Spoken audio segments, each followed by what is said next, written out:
আসসালামু আলাইকুম ওয়া রাহমাতুল্লাহি ওয়া বারাকাতুহু। সকলকে আন্তরিক শুভেচ্ছা এবং অভিনন্দন। আজকে খুব গুরুত্বপূর্ণ বিষয় নিয়ে আপনাদের সাথে কথা বলবো যে নারী অধিকার কমিশন বাতিল চায় হেফাজতে ইসলাম বাংলাদেশ। আরও এর সাথে কয়েকটা বিষয় গুরুত্বপূর্ণ আছে, অবশ্যই বিষয়গুলো আপনারা একটু মনোযোগ সহকারে বিষয়গুলো শুনবেন। যে নারী অধিকার সংস্কারের যে কমিশন, এটা বাতিল চায় হেফাজতে ইসলাম বাংলাদেশ। তো এটা তো অবশ্যই ভালো কাজ, কারণ কোনো একটা কমিশনের মাধ্যমে সমাজে যখন কুসংস্কার চলে আসে অবশ্যই সেটার বাতিল চাইতে হবে। এটা আমরা মুসলমান হিসেবে এটা আমাদের অধিকার, আমরা অবশ্যই চাইব।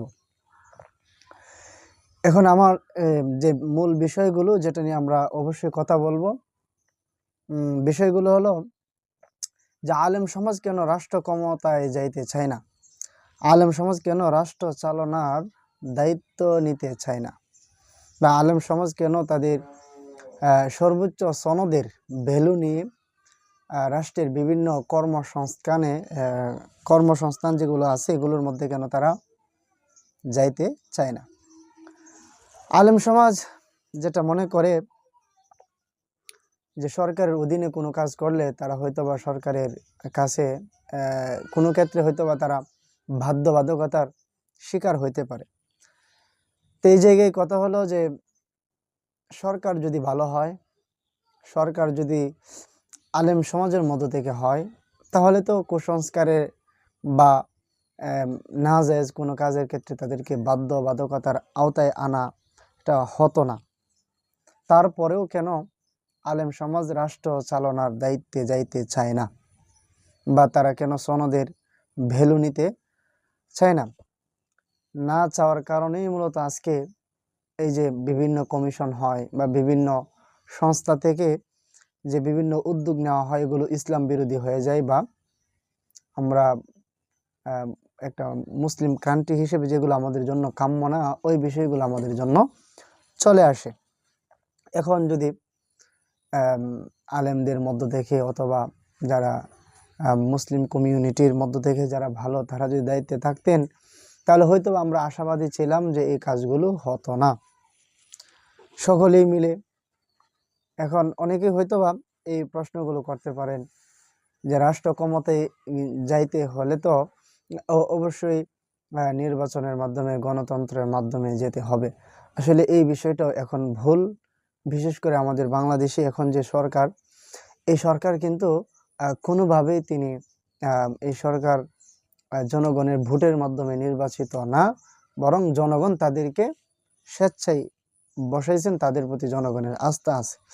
তো যদি আলেম সমাজ এরকম জনগণের আস্থা তারা অর্জন করতে পারে, তাহলে ভোট ছাড়া আলেম সমাজ বা সমাজের ভালো ব্যক্তিরা ওইভাবে তারা দায়িত্বে যেতে পারেন। যাওয়ার পরে মানুষকে সফলতার মাধ্যমে, মানুষকে রাসূলের আদর্শের মাধ্যমে যখন বাস্তবায়ন করবেন, যে এই কাজগুলো সমাজের এই ভালো ব্যক্তিরাই করা উচিত, তখন তো অবশ্যই মানুষ তাদের ভুল বুঝতে পারবে যে আমরা এতদিন তাদেরকে ক্ষমতায় আনি নাই, এটা আমাদের ভুল ছিল। যার কারণে সমাজ আজকে কিছু অসাধু ব্যক্তি যারা ক্ষমতা লিপ্সু অথবা টাকার লোভে পড়ে, তারা এই ক্ষমতাকে তাদের অপকর্মের ক্ষেত্রে তারা ব্যবহার করে, আর সমাজে এই বিশৃঙ্খলা চলে। তো ভালো মানুষ যখন সরকারে থাকবে না, তখন যারা থাকবে তারা যা বুঝবে, তাদের ভিতরে দিনই বুঝ নাও থাকতে পারে, তারা যা বুঝবে তাই কিন্তু তারা করবে, এটাই স্বাভাবিক। তখন এটাকে আমাদের একমতন মানে মেনেই নিতে হয়, বা আমরা বারবার সরকারের কাছে আমরা আবেদন করতে থাকি, যেটা এই যে নারী অধিকার কমিশন বাতিল চাইলো যে হেফাজতে ইসলাম বাংলাদেশ, এটা কারণ এই কমিশনের মাধ্যমে বাংলাদেশের মুসলিম দেশ হওয়ার পরেও এখানে অনেক বিষয়গুলো এমন আসলো যেগুলো মুসলমান দেশ হিসাবে এগুলো কাম্য না, এগুলো পশ্চিমা কালচার। তা আমরা যখন দায়িত্বে নাই বা আলেম সমাজ যখন দায়িত্বে যাবে না, তখন এগুলো অবশ্যই ঘটবে। আরও একটা বিষয় যেটা সবচেয়ে গুরুত্বপূর্ণ, আমাদের মধ্যে অনেক উলিয়া অনেক বুজুর্গ ব্যক্তিরা খানকাতে আছেন বা মসজিদ এবং মাদ্রাসায় আছেন। এই মসজিদ এবং মাদ্রাসায় থাকার কারণে দেখা গেল সমাজের অনেক সেক্টরে অনেক পাপাচার হয়, পাপী ব্যক্তিরা সমাজ ভরে যাচ্ছে বা প্রতিষ্ঠান, তো তারা কিন্তু ওই ভালো ব্যক্তিদের সহবত পাচ্ছে না, না পাওয়ার কারণে তাদের মাধ্যমে এই পাপাচার বেশি সংগঠিত হচ্ছে। তো আমি এই কথাটাই বলবো যে আমাদের মধ্যে যারা বুজুর্গানে ওলামায়ে কেরাম আছেন, বুজুর্গ ওলামায়ে কেরাম আছেন, আপনাদের দৃষ্টি আকর্ষণ করব যে বর্তমান সময়ে যেই জায়গাতে সবচেয়ে বেশি পাপাচার হয়, আমরা যেন নিজ দায়িত্বে রাসূলের আদর্শকে সামনে রেখে আমরা যেন তাদের নিকট যাই, তাদেরকে গিয়ে যেন আমরা আমাদের আদর্শ তাদেরকে দেই। আর আমরা যদি এই আশায় বসে থাকি যে তারা আমাদের কাছে আসবে, আমাদের কাছে আসলে আমরা তাদেরকে সহবত দেব, তাদেরকে আমরা শয়তানের কাছ থেকে বিরত রাখব, এই কাজ বর্তমান সময়ে মনে হয় অনেকটাই অসম্ভব। তো যারা বুজুর্গ আছেন তাদের নিকট আমাদের আকুল আবেদন, আপনারা বের হন। সমাজের বিভিন্ন স্তরে বিভিন্ন পেশাজীবী মানুষের মধ্যে যে পাপাচার, এগুলো যদি সরাইতে হয় তাহলে আমাদেরকে তাদের কাছে যেতে হবে। আল্লাহ রাসূল সাল্লাল্লাহু আলাইহি ওয়াসাল্লামের একটা অন্যতম শিক্ষা, তিনি ইসলাম প্রাপ্ত হওয়ার পরে তিনি কিন্তু নিজের ঘরে বসে থাকেন নাই, বরং তিনি বিভিন্ন জনের কাছে গিয়েছেন, এমনকি তিনি মার খেয়েছেন, মানুষকে দিনের পথে বুঝিয়েছেন, দিনের পথে এনেছেন।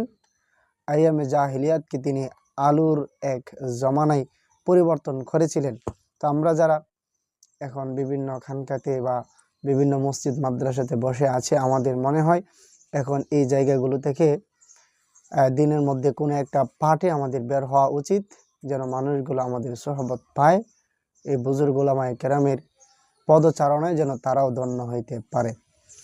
তো যদি এমন করা যায় তাহলেই হয়তোবা দেশে শান্তি শৃঙ্খলা এবং ওই রকম কুসংস্কারগুলো আমাদের থেকে দূরে যাবে। আমরা যখন তাদের কাছে যাব তখন, অন্যথায় কিন্তু সম্ভব না।